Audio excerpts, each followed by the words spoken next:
হযরত বিলাল চিৎকার দিয়ে কাঁদে আর বলে, দাঁড়াও, আর দেরি করব না, আমি আযান দেওয়ার জন্য দাঁড়াবো।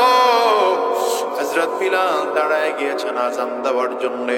আল্লাহু আকবার, আল্লাহু আকবার, আশহাদু আল্লা ইলাহা ইল্লাল্লাহ। হযরত বিলালের কণ্ঠে আযান শুনে মদিনার মানুষগুলো সব মদিনার দিকে চলে আসতেছে, মদিনার মসজিদের দিকে চলে আসতেছে। সাহাবায়ে কেরাম দৌড়ে দৌড়ে চলে আসতেছে। হযরত বিলালের কণ্ঠে আযান শোনা যায়। মাসুম বাচ্চাগুলো খেলাধুলা বন্ধ কইরা মায়ের সামনে দাঁড়ায় কয়, মা গো, তাড়াতাড়ি করে কাপড় পরে দাও, জুতাটা পরাইয়া দাও, তাড়াতাড়ি করে মাথায় পাগড়ি টুপি লাগিয়ে দাও। বিলাল আযান দেয়, মনে হয় আমার নবী ইমামতি করবে। আগে আযান দিলে তো নবী ইমামতি করতো, আজকে আবার বিলাল আযান দেয়, মনে হয় আমার নবী ইমামতি করবে। মানুষগুলো সব যখন ধীরে ধীরে ধীরে ধীরে মসজিদের দিকে আগায়, হযরত বিলাল আযান দিতে দিতে আশহাদু আন্না মুহাম্মাদুর রাসূলুল্লাহ শব্দটা উচ্চারণ করতে দেরি হঠাৎ করে বেহুশ হয়ে জমিনের মধ্যে পড়ে যায়। মানুষগুলো সব চলে আসছে, বিলাল কি হলো তোমার, বলো। বিলালের খবর না, লম্বা সময় পরে হুঁশ ফিরে আসলো আর ডেকে বলে, ভাই আমারে তোমরা আযান দেওয়ার জন্য দাঁড় করাও না, আগে আযান দিলে তো আমার নবী ইমামতি করতে, আজকে আযান দিয়ে আমার নবী নাই, এটা আমি সহ্য করতে পারি না। সাহাবায়ে কেরাম আমার নবীর চেহারাটার দিকে তাকাইছে, ক্ষুধার যন্ত্রণা পর্যন্ত দূর হয়ে গিয়েছে। সাহাবায়ে কেরাম আমার নবীর চেহারাটার দিকে তাকাইয়া থাকতেন, আমার নবীর জন্য কত মায়া। ওই যে বিলাল নবী ইন্তেকালের পর ফজরের নামাজ পড়ানোর জন্য আবু বকর সিদ্দিক দাঁড়াইলেন। আবু বকর সিদ্দিক রাদিয়াল্লাহু আনহু নামাজের সালাম ফিরাইয়া তাকিয়ে দেখেন, আবু বকর সিদ্দিক রাদিয়াল্লাহু আনহু তাকিয়ে দেখেন হযরত বিলাল সফরের সামান সব রেডি করে গাঠুরি বেঁধে আবু বকর সিদ্দিকের সামনে হাজির হয়ে গেল। নামাজ শেষ করে সালাম ফিরাইয়া হাত বাড়িয়ে দিলেন, ভাই আবু বকর বিদায় দেন, আর মদিনায় থাকবো না। আবু বকর সিদ্দিক বলেন, কেন থাকবি না রে বিলাল? হযরত ওসমান কইরে, বিলাল শোন, তুই যদি চাও তাইলে আমার সম্পদের অর্ধেকটা তোমারে দিয়ে দেব, তারপরে মদিনা ছেড়ে যাইবা না। হযরত ওমর বলেন, বিলাল রে, নবী জমিন থেকে বিদায় হয়ে গিয়েছে, তোমার কণ্ঠে কি আর আযান শুনতে পারবো না? এমনিতেই নবী নাই, আমি জমিনে থাকতে পারি না, আমি তোমার কণ্ঠে আযান শুনলে অন্তত নবীর নিয়োগ প্রাপ্ত মুয়াজ্জিনের কণ্ঠে আযান শুনি, আমার একটু ভালো লাগে, তুমি মদিনা ছেড়ে যাইবা না। হযরত আবু বকর বলেন, বিলাল মনে হয় নবী নাই, নবীর কাছ থেকে সম্পদ নিয়ে নিয়ে নিয়ে নিয়ে চলতা, কার কাছে চাইবা? লজ্জায় বুঝি তুমি মদিনা ছেড়ে চলে যাইতে চাও? হযরত বিলাল চোখের পানি ফেলে কান্না করতেছে।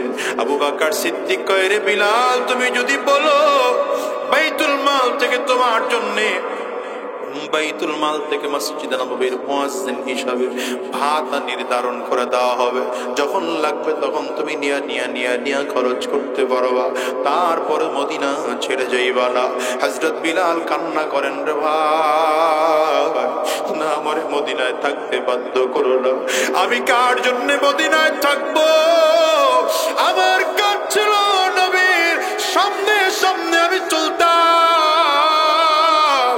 আর নবীর জন্য রাস্তা দিয়া কাটা সরাইয়া সরাইয়া আমার নবীর জন্য রাস্তা তৈরি করে দিতাম, পাহাড়িয়া রাস্তা থেকে পাথরগুলো সরাইয়া আমার নবীর জন্য রাস্তা তৈরি করে দিতাম।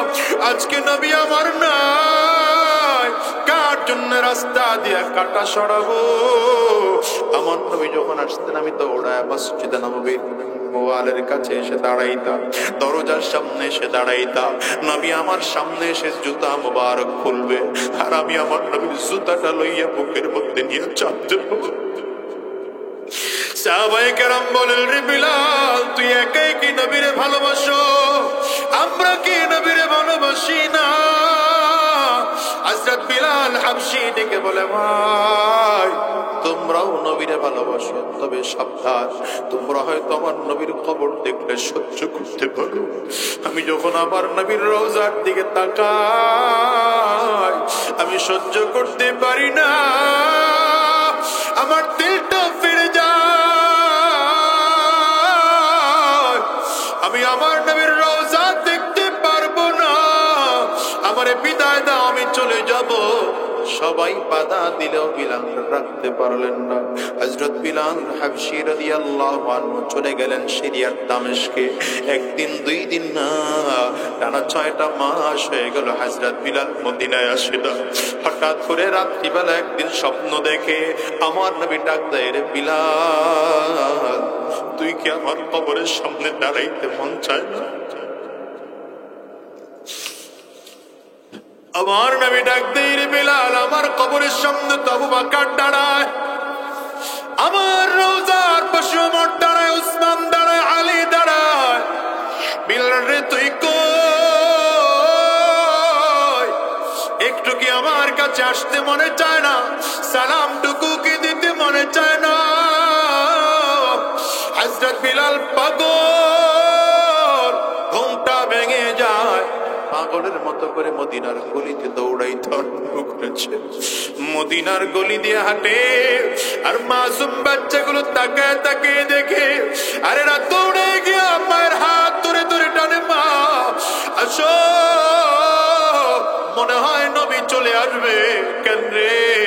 বলে, ওই যে বিলাল দেখছি মদিনার গলিতে গলিতে হাঁটে, নবী চলে যাওয়ার পরে তো বিলালও চলে গিয়েছিল, দেখেছি বিলাল ফিরে আসছে, মনে হয় আমার নবীও ফিরে আসবে। মানুষগুলো সব পাগল হয়ে গেল। হযরত বিলাল হাবশী রাদিয়াল্লাহু আনহু আমার নবীর রওজার পাশে দাঁড়াইয়া চোখের পানি ফেলে কান্না করেন, নবী আমার, আপনার গোলামরে আসতে বলছেন, গোলাম তো এসে হাজির হয়ে গেল, আপনি গোলামরে কি কিছু বলবেন? নবী, আপনি গোলামরে কিছু বলবেন নি? সাহাবায়ে কেরাম সব এসে হাজির, ডেকে বলে, বিলাল, তোমার চমৎকার কণ্ঠে কতদিন হয়ে গেল আজান শুনি না, একটু আজান দিয়ে কি আমাদেরকে শোনাইবা? হযরত বিলাল বলে, ভাই, আমার আজান দিতে বাধ্য করো না, আমার নবী আগে আজান দিলে ইমামতির মুসাল্লায় দাঁড়াইতেন, এখন আমি আজান দিলে তো আর কেউ ইমামতির মুসাল্লায় দাঁড়াবে না, এমন আজান আমি দিতে পারবো না। সব সাহাবায়ে কেরাম বারবার কয়ে, বিলাল একটু আজান দাও। হঠাৎ করে মুরব্বি সাহাবী সালমান ফারিসি ডেকে বলেন, তোমরা এমন 1000 বার বললো বিলাল আজান দিবে না, এক কাজ করো, বুঝো দেখো নবীজির কলিজার টুকরা নাতি 2টা কোথায়? হযরত আলী রাদিয়াল্লাহু আনহুর কলিজার টুকরা সন্তান 2টা কোথায়? হযরত ফাতেমার কলিজার টুকরা সন্তান কই? হাসান রে ডাকো, হুসাইন রে ডাকো। ওরা এসে যদি বিলাল রে বিলাল না করতে পারবে না, সব গিয়ে ডেকে নিয়ে আসছে। হযরত হাসান হুসাইন হযরত বিলালের 2 পাশে দাঁড়াইছে, জামারাস্তিন ধরে ধরে টানে আর ডেকে বলে, নানার মুয়াজ্জিন, কতদিন হয়ে গেল তোমার কণ্ঠে একটু আজান শুনি না, একটু আজান দিয়ে কি আমাদেরকে শোনাইবা? হযরত বিলাল আওয়াজ শুনে চেহারাটার দিকে তাকায়, তাকাইয়ে দেখে, আরে চেহারাটা তো চমৎকার, মনে হয় যেন আমার নবীর চেহারার সাথে মিল পাওয়া যায়। হযরত বিলাল চোখের পানি ফেলে কান্না করতে আরম্ভ করছে, আর 2টা বাইরে বুকের সাথে জড়ায় দিরা হযরত বিলাল চিৎকার দিয়ে কাঁদে আর বলে, দাঁড়াও, আর দেরি করব না, আমি আজান দেওয়ার জন্য দাঁড়াবো। হযরত হযরত বিলাল দাঁড়ায় গিয়েছেন আযান দেওয়ার জন্য।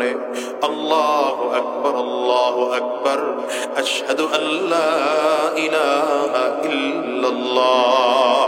হযরত বিলালের কণ্ঠে আযান শুনে মদিনার মানুষগুলো সব মদিনার দিকে চলে আসতেছে, মদিনার মসজিদের দিকে চলে আসতেছে। সাহাবায়ে কেরাম দৌড়ে দৌড়ে চলে আসতেছে। হযরত বিলালের কণ্ঠে আযান শোনা যায়।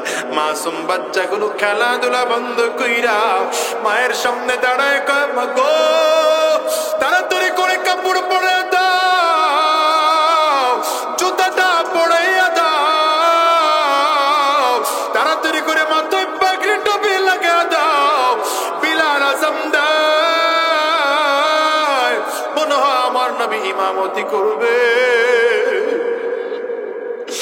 আগে আযান দিলে তো নবী ইমামতি করত, আজকে আবার বিলাল আযান দেয়, মনে হয় আমার নবী ইমামতি করবে। মানুষগুলো সব যখন ধীরে ধীরে ধীরে ধীরে মসজিদের দিকে আগায়, হযরত বিলাল আযান দিতে দিতে আশহাদু আন্না মুহাম্মাদুর রাসূলুল্লাহ শব্দটা উচ্চারণ করতে দেরি হঠাৎ করে বেহুশ হয়ে জমিনের মধ্যে পড়ে যায়। মানুষগুলো সব চলে আসছে, বিলাল কি হলো তোমার বলো? বিলালের খবর নাই। লম্বা সময় পরে হুঁশ ফিরে আসলো আর ডেকে বলে, ভাই আমারে তোমরা আযান দেওয়ার জন্য দাঁড় করাও না, আগে আযান দিলে তো আমার নবী ইমামতি করতে, আজকে আযান দিয়ে আমার নবী নাই, এটা আমি সহ্য করতে পারি না। ওরে দুনিয়ার মুসলমান শোনো, আমার নবী জমিন থেকে বিদায়, এমন একদিন তোমাকে আমাকেও জমিন থেকে বিদায় হওয়া লাগবে কি লাগবে না? আওয়াজ করে চিল্লায় বল, ও বাজান রে, নবীরও বাবা ছিল না, মা ছিল না। আমাদের এই বস্তিতেও তো কত মানুষ আছে যাদের মাও নাই, যাদের বাবাও নাই। আছে না নাই বাজান? একটু আওয়াজ করে বলো, কার কার মা নাই? হাতটা উঁচা করে দেখাও। কার কার বাবা নাই বাজান? তোমরা হাত উঁচা করে দেখাও। হাতগুলো একটু তুলে রাখো আমার যুবকেরা, দেখু মা হারা মানুষগুলো কেমন করে চোখের পানি ফেলে কান্না করে, বাবা হারা মানুষগুলো কেমন করে চোখের পানি ফেলে কান্না করে। ও যুবক রে, মানুষগুলোর দিকে তাকাও। এই মানুষগুলোর কারো ঘরে মা নাই, কারো ঘরে বাবা নাই, কারো ঘরে আব্বা আম্মা দুইজনের কেউ নাই। এরা বাসায় গিয়া দরজার মধ্যে টোকা দিলে এদের মা দরজা খুলবে না। এরা বড় দুঃখী মানুষ। ও দুনিয়ার মুসলমানেরা, এই যেমন করে তোমার বাবা জমিন থেকে বিদায় হয়ে গেল, মা জমিন থেকে বিদায় হয়ে গেল, এমন করে তোমাকে আমাকে একদিন জমিন থেকে বিদায় হওয়া লাগবে। হিসাব করে দেখো না, আমার নবীর আদর্শে আদর্শবান হইয়া বিদায় হতে পারবা কিনা? যদি আমার নবীর আদর্শে আদর্শবান হয়ে বিদায় হতে না পারো, ওই কবর বড় ভয়ঙ্কর। এই জন্য ময়দান থেকে বিদায় হও আর ওয়াদা করো, আল্লাহ যতদিন এই জমিনের মধ্যে থাকবো তোমার নবীর আদর্শে আদর্শবান হইব, কোরআন অনুযায়ী নিজের জিন্দেগিটারে সাজাইব, হারাম রাস্তায় আর কদম বাড়াবো না, শয়তানি রাস্তায় আর কদম বাড়াবো না, গুনাহের পথে আর চলবো না। কারা কারা ওয়াদা করতে পারো? দুইটা হাত উঁচা করে আমার আল্লাহকে দেখাও। আওয়াজ করে চিল্লায় জোরে ডাক দাও আল্লাহ, আরো জোরে চিৎকার করে ডাকো আল্লাহ।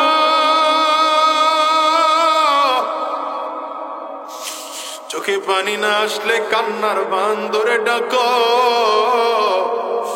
ডানে আর বামে তাকাও, তাকিয়ে দেখো না কার চোখে পানি।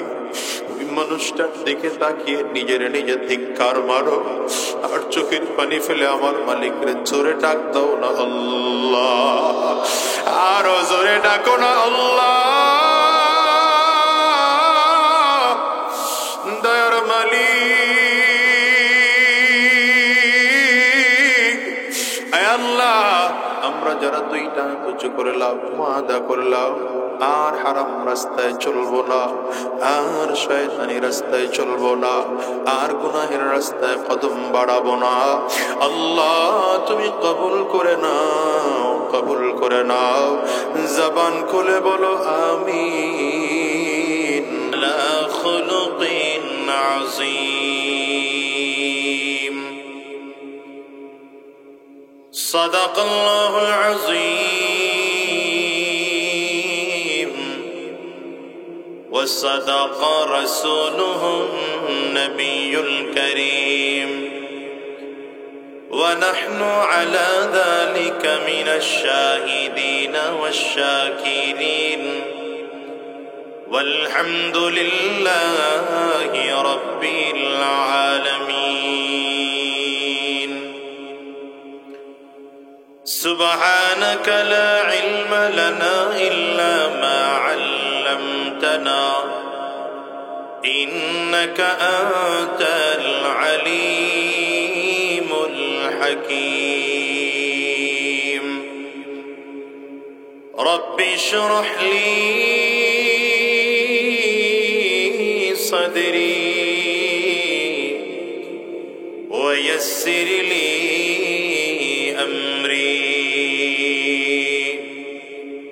واحلل عقدة من لساني يفقه قولي لا إله إلا الله জবান খুলে আওয়াজ দিয়ে সকলে মিলে লা ইলাহা ইল্লাল্লাহ। থামেন থামেন, যে আওয়াজে জিকির করছেন এতে তো কলব সাফ হওয়ার কথা না। জিকির হলো রূহের খোরাক। বলেন কিসের খোরাক? আওয়াজ হয় না, জোরে বলেন। মুখ খুলেন না কেন? মুখ বন্ধ করে রাখছেন কেন? বলেন জিকির কিসের খোরাক?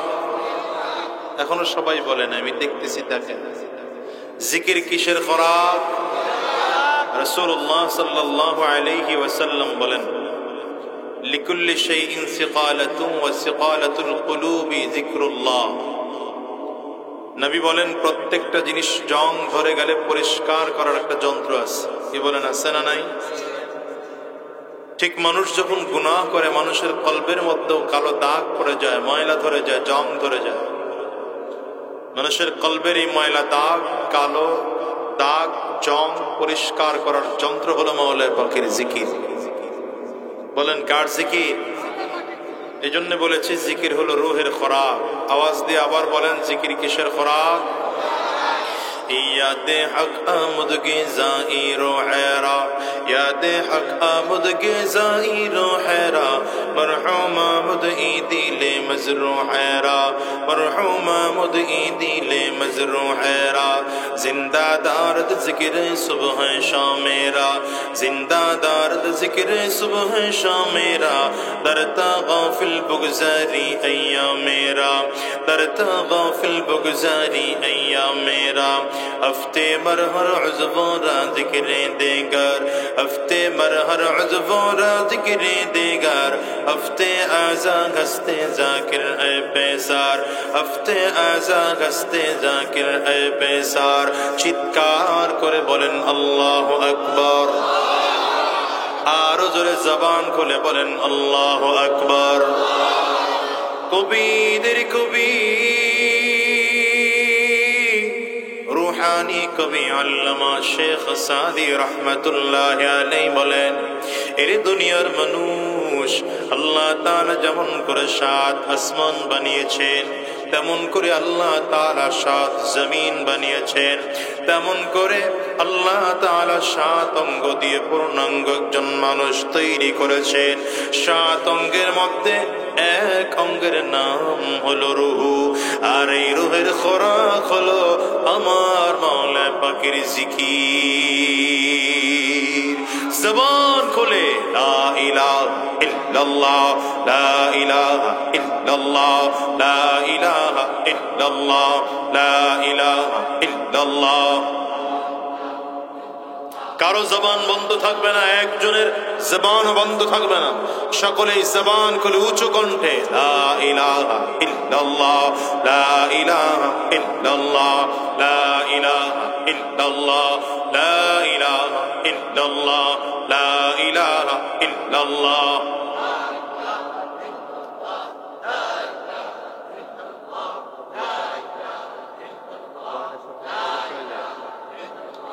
لا إله إلا الله، لا إله إلا الله، لا إله إلا الله، لا إله إلا الله، لا إله إلا الله، لا إله إلا الله، لا إله إلا الله، لا إله إلا الله،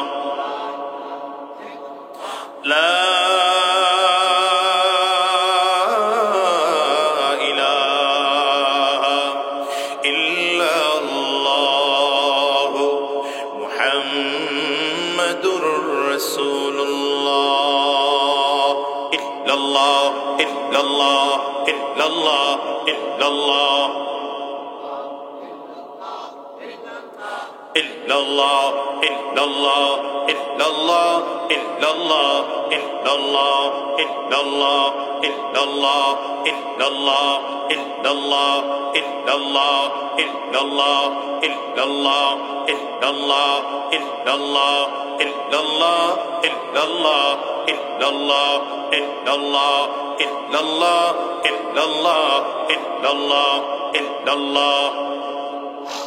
সাউন্ড আরেকটু বাড়া,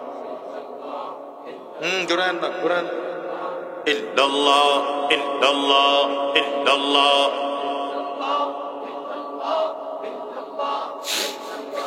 আল্লাহ আল্লাহ আল্লাহ আল্লাহ আল্লাহ আল্লাহ আল্লাহ আল্লাহ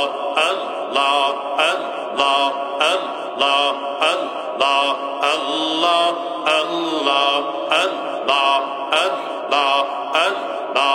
আল্লাহ আল্লাহ আল্লাহ।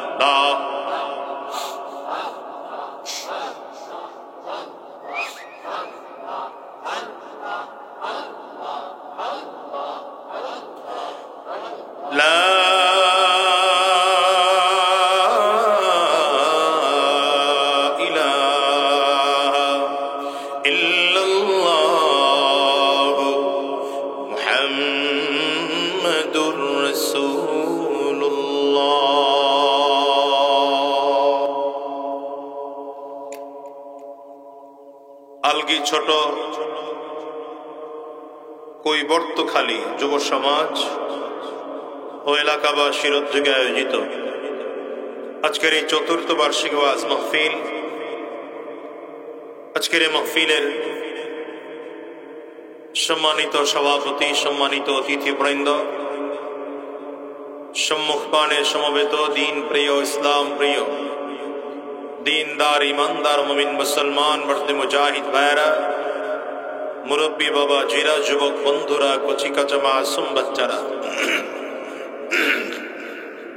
পর্দার অন্তরালে অবস্থানরত সম্মানিতা শ্রদ্ধা মা ও বোনেরা, আল্লাহ পাকের শুকর যে আল্লাহ তাআলা আপনাকে আমাকে অত্যন্ত দয়া করে, মায়া করে, মহব্বত করে ভালোবেসে আজকের এই কোরআনী মজলিসে, জান্নাতি বাগানে ঈমানদারদের মজলিসে, আল্লাহ ওয়ালাদের মজলিসে, বিশেষ করে আল্লাহ পাকের জাকিরিন ও শাকিরিন বান্দাদের মজলিসে যে রব্বি করিম, মওলাই করিম আপনাকে আমাকে আসার বসার তৌফিক দান করেছেন, সে মহান রব্বুল ইজ্জত ওয়াল জালালের দরবারে শুকর আদায় করি।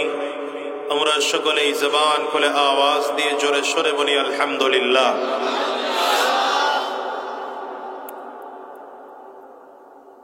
আমি যে আয়াতে কারিমা আপনাদের সামনে তিলাওয়াত করেছি, আল্লাহ রাব্বুল আলামিন বলেন, লাকাদ কানা লাকুম ফি রাসূলিল্লাহি উসওয়াতুন হাসানাহ। রব্বে কারীম পৃথিবীর সকল মানুষকে উদ্দেশ্য করে লক্ষ্য করে বলেন, তোমাদের জন্য রয়েছে নবীজির মধ্যে গ্রহণ করার মতো উত্তম আদর্শ। কথাটা কে বলেছেন? আপনারা এখনো আসতে অভ্যাস রয়ে গেল। কে বলেছেন? আল্লাহর সাথে কারো শত্রুতা আছে, দুশ্মনী আছে? আল্লাহ পাকের নাম নিলে গুনাহ হয়, আপনারা আসতে বলেন কেন? আল্লাহর নামটা জোরে বলা যাবে না? এখনো জোরে বলেন, বলা যাবে না? আল্লাহ তাআলা বলেন তোমাদের জন্য রয়েছে নবীজির মধ্যে গ্রহণ করার মতো উত্তম আদর্শ। বলেন কে বলেছেন এই কথাটা? ডান হাতের আঙ্গুলটা উঁচা করে বলেন শাহাদাত। আল্লাহ যদি বলেন তোমাদের জন্য, তাহলে কাদের জন্য? আমাদের জন্য। বলেন কাদের জন্য? নিজের বুকে হাত লাগান, প্রত্যেকে নিজের বুকে হাত লাগান, লাগিয়ে বলেন আমার জন্য। ওয়া ইন্নাকা লাআলা ওয়া ইন্নাকা লাআলা খুলুকিন আযীম।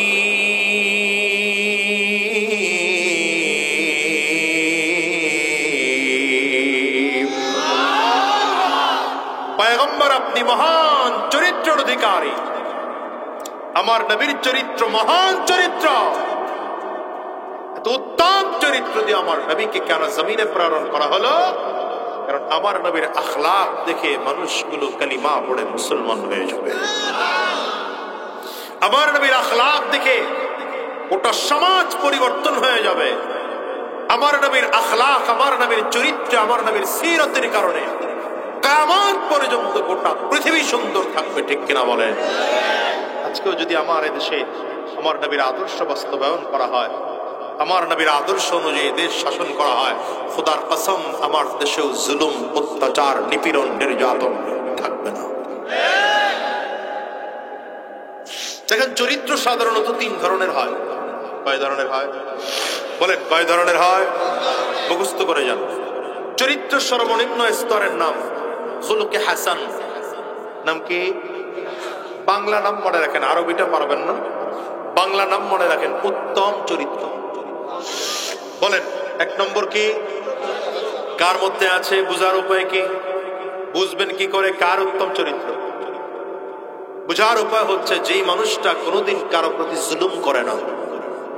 কারো প্রতি কি করে না? জোরে বলেন। তাহলে যদি কেউ কারো প্রতি জুলুম করে, ওর কোনো চরিত্রই নাই। ঠিক না বেঠিক? 1 নম্বর। 2 নম্বর, যদি তার প্রতি কেউ জুলুম করে, সাধারণত সে মাফ করে দেয়। তবে যদি প্রতিশোধ নেওয়ার প্রয়োজন মনে করে, তাহলে ততটুকুই প্রতিশোধ নেয় যতটুকু তার উপরে জুলুম করা হয়েছে। ঠিক না বেঠিক? এটা হচ্ছে চরিত্রের সর্বনিম্ন স্তর। এর থেকে আরেকটু উচ্চ স্তর হচ্ছে খুলুকে হাসান, খুলুকে আহসান, অথবা খুলুকে কারীম। বাংলা নাম মনে রাখেন, অতি উত্তম চরিত্র। এটা চরিত্রের 2 নম্বর স্তর, একটু উঁচু। বলেন দ্বিতীয়টা কি? কথা দেখছেন কয় সবাই? 2 নম্বর কি? অতি উত্তম চরিত্র। কার মধ্যে আছে? বুঝার উপায়। যার মধ্যে এই চরিত্রটা আছে, এই মানুষ কোনোদিন কারো প্রতি জুলুম করতে পারে না। জুলুম তো করেই না, বরং তার উপরে যদি কেউ জুলুম করে, তো মজলুম হয়ে জালিমকে মাফ করে দেয়। কইলেন না সুবহানাল্লাহ? কইলেন। 2 নম্বর, মজলুম হয়ে জালিমের হিদায়াতের জন্য দোয়া করে। মজলুম হয়ে কি করে? জালিমের হিদায়াতের জন্য দোয়া করে। এই 2টা হচ্ছে সাধারণ ঈমানদারদের, এমনকি সাহাবীদেরও ছিল এই চরিত্র। চরিত্রের আরেকটা স্তর আছে, যেটার নাম হচ্ছে খুলুকে আযীম। বাংলা নাম কি? মহান চরিত্র। বুঝবেন কি করে? বুঝার উপায় কি? এই চরিত্র যার মধ্যে থাকবে, সেই মানুষটার মধ্যে আলাদা 5টা গুণ থাকবে। বলেন কয়টা গুণ থাকবে? 1 নম্বর, এই মানুষটা কোনোদিন কারো প্রতি জুলুম করবে, নির্যাতন করবে, অত্যাচার করবে, এটা কল্পনাও করা যায় না। 2 নম্বর, এই চরিত্র যার মধ্যে থাকবে, সেই মানুষটা মজলুম, যদি তার প্রতি কেউ জুলুম করে, সে তো জুলুম করবেই না, বরং তার প্রতি যদি কেউ জুলুম করে, তো মজলুম হয়ে জালিমকে মাফ করে দেবে। সুবহানাল্লাহ কইলেন না? মজলুম হয়ে জালিমরে কি করবে? 3 নম্বর, মজলুম হয়ে জালিমের প্রতি প্রতিশোধ নেওয়ার শক্তি থাকার পরেও প্রতিশোধ নেবে না। প্রতিশোধ নেওয়ার কি আছে? শক্তি আছে, কিন্তু তারপরেও প্রতিশোধ নিবে না। 4 নম্বর, মজলুম হয়ে জালিমের হিদায়াতের জন্য দোয়া করবে। 5 নম্বর, মাজলুম হয়ে উল্টো জালিমের প্রতি সহানুভূতি দেখাবে। হ্যাঁ, এই চরিত্রটা আমার নবীর ছিল। বলেন কার ছিল? বলেন কার ছিল? দেখেন, আমার নবী ইহুদির বাড়িতে কাজ করতেছেন। ইহুদির সাথে আমার নবীর চুক্তি হলো, গভীর কূপ থেকে, কূপ চিনেন তো? কুয়া, কুয়া। এটা এখনকার যুগের যুবকরা চিনবে না, এরা তো সাবকল দেখছে আর সাবমার্সিবল দেখছে, সুইচ দেয় পানি আসে। রাসূলুল্লাহ সাল্লাল্লাহু আলাইহি ওয়াসাল্লাম ইহুদির বাড়িতে চুক্তিবদ্ধ হয়েছেন এটা যে কূপের ভিতর থেকে বালতিতে রশি বেঁধে পানি উঠাবে, ইহুদি আমার নবীকে 2টা খেজুর দিবে। এই চুক্তিবদ্ধ হলেন। তো বালতির মধ্যে রশি বেঁধে নবীজি কূপের মধ্যে ফেলছেন। পুরো পানি ভরে যখন টান দিলেন রশিটা, ইহুদির রশি ছিল দুর্বল, রশি ছিঁড়ে বালতি নিচে পড়ে গেছে। আচ্ছা বলেন, এতে আমার নবীর কোনো দোষ ছিল? কারণ বালতি ইহুদির, রশি ইহুদির। বদমাশ ইহুদি এসে আমার নবীর গালে এক থাপ্পড় বসাই দিয়েছে। এবার আমার নবীর আখলাক দেখেছেন না? আমার নবী যদি চাইতেন, পাল্টা থাপ্পড় দেওয়ার মতো শক্তি ছিল না? ছিল না? কিন্তু আমার নবী পাল্টা থাপ্পড় দেন নাই। রাহমাতুল লিল আলামিন মাটির মতো নরম হয়ে গেছে। মাটির মতো নরম হয়ে ইহুদির দিকে তাকিয়ে বললেন, চাচা রাগ কইরেন না, বালতিটা উঠায় দেই। সুবহানাল্লাহ কইবেন না? রাগ করেন না, বালতিটা উঠায় দেয়। ইহুদি চিন্তা করতেছে, তো গভীর কূপ থেকে, বরং 15 হাত 20 হাত গভীর কূপ থেকে মুহাম্মদ বালতি উঠাবে কি করে? এটা ইহুদির চিন্তা। কিন্তু আমার নবী হাত ঢুকিয়েছেন। আমার নবীর হাত তো সাধারণ কোনো হাত না, আমার নবীর হাত তো মুআজিজার হাত, আমার নবীর হাত তো রিসালাতের হাত। ঠিক কি না বলো? হাত কূপের মধ্যে ঢুকছে তো হাত লম্বা হচ্ছে। ইহুদি তাকিয়ে সচক্ষে দেখতেছে হাত লম্বা হচ্ছে।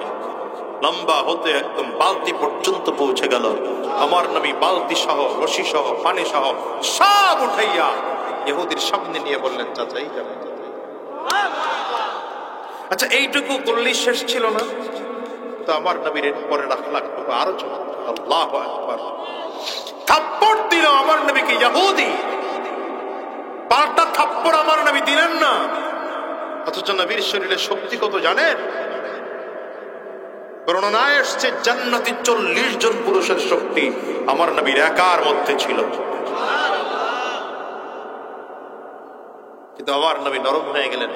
ইহুদির হাতটা নিয়েছেন, এমন করে হাত নিয়ে নবীজি আরেক হাত দিয়ে মালিশ করতেছেন আর বলতেছেন, চাচা আপনি ব্যথা পেয়েছেন?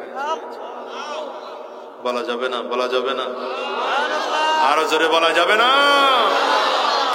ইহুদি আমার নবীর দিকে তাকিয়ে চিন্তা করে, মুহাম্মদ, এই মুহাম্মদ রে মক্কার কাফির মুশরিকরা পাগল বলে গালি দেয়, জাদুকর বলে গালি দেয়, গণক বলে গালি দেয়, কবি বলে গালি দেয়। ঠিক না? মক্কার কাফির মুশরিকদের একটা কমন গালি ছিল, আমার নবী পাগল। নাউযুবিল্লাহ বললেন। মক্কার কাফিরদের কমন গালি, আমার নবী জাদুকর, আমার নবী কবি, আমার নবী গণক। নাউযুবিল্লাহ জোরে বল। আমি তো বলি গালিটা এখনো যায় না, এখনো এই দেশেও গালি এখনো আছে। আমার নবীর যুগে গালিটা অ্যানালগ ছিল, এখন ডিজিটাল হয়েছে। আমার নবীর জাদুকর বলে গালি দিয়েছে, ওদের প্রেতাত্মারাই এখন আলেমদেরকে রাজাকার বলে গালি দেয়। আমার নবীর ওরা পাগল বলে গালি দিয়েছে। লোকরা, এদের প্রেতাত্মারা, এদের নাতিপুতিরা এই যুগের আলেমদেরকে জঙ্গি বলে গালি দেয়, উগ্রবাদ বলে গালি দেয়। ঠিক কিনা বলো? হিসাব মিলে দেখো, মক্কার কাফির মুশরিকরা আমার নবীরে গালি দিয়েছে, কিন্তু লাভ হয় নাই। আমার নবীর নাম আজ নেওয়ার মতো লক্ষ লক্ষ মানুষ দুনিয়ায় আছে, কিন্তু আবু জাহাল, আবু লাহাব, উতবা সাহেবের নাম গোটা পৃথিবীতে নেওয়ার মতো একজন লোক খুঁজে পাওয়া যাবে না। ঠিক না? এই দেশে যারা আলেমদেরকে গালি দেয়, গালি দাও ভালো কথা, গালি দিয়ে হুজুর করে গালি দিয়ে যদি টাকাওয়ালা হইতে পারতাম কি, তাও তো মনটারে বুঝ দিতাম না। হুজুর করে গালি দিয়ে, হ্যাঁ বেটা টাকা পয়সা আবার উঠছে কেন এলো?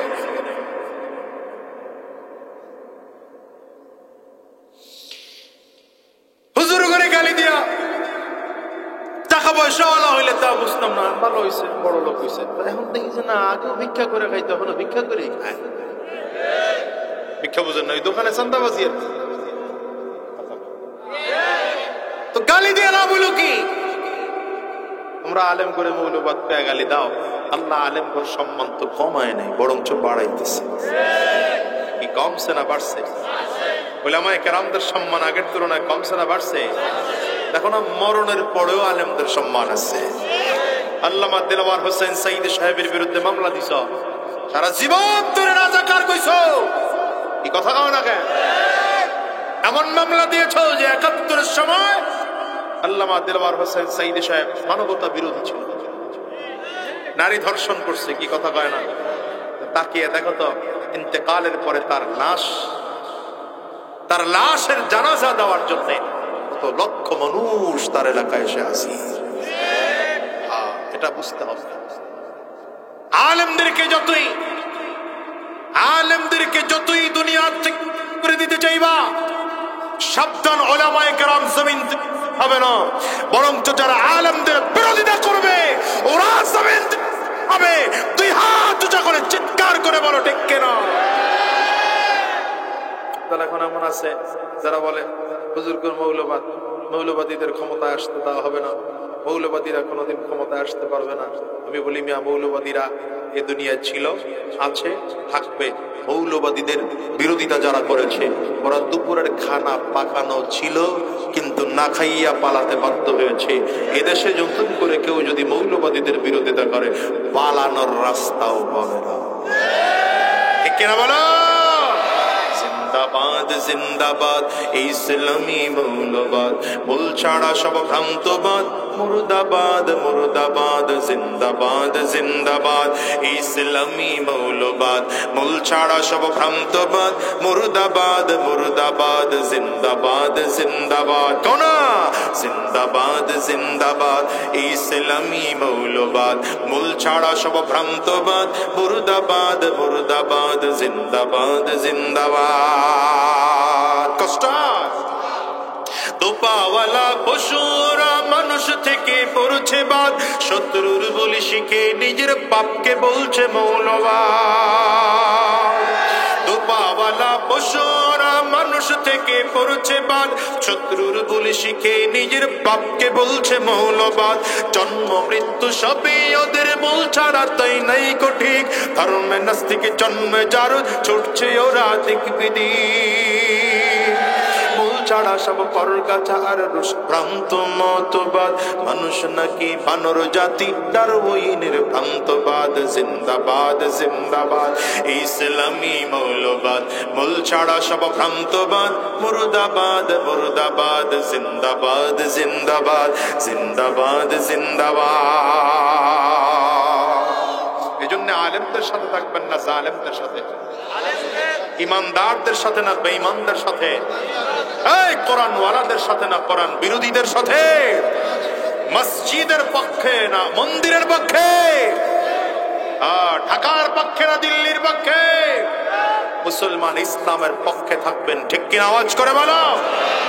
আমি তো বলি ইসলামের পক্ষে থাকতে গিয়ে, কোরআনের পক্ষে থাকতে গিয়ে, দ্বীনের পক্ষে থাকতে গিয়ে যদি তোমাদের আবার রাজপথে নামতে হয়, রাজপথে নামবো, ঘাম ঝরাতে হয়, ঘাম ঝরাতে হয়, রক্ত ঝরাবো, যদি তাও দিতে হয়, কারা কারা তৈয়ার আছো?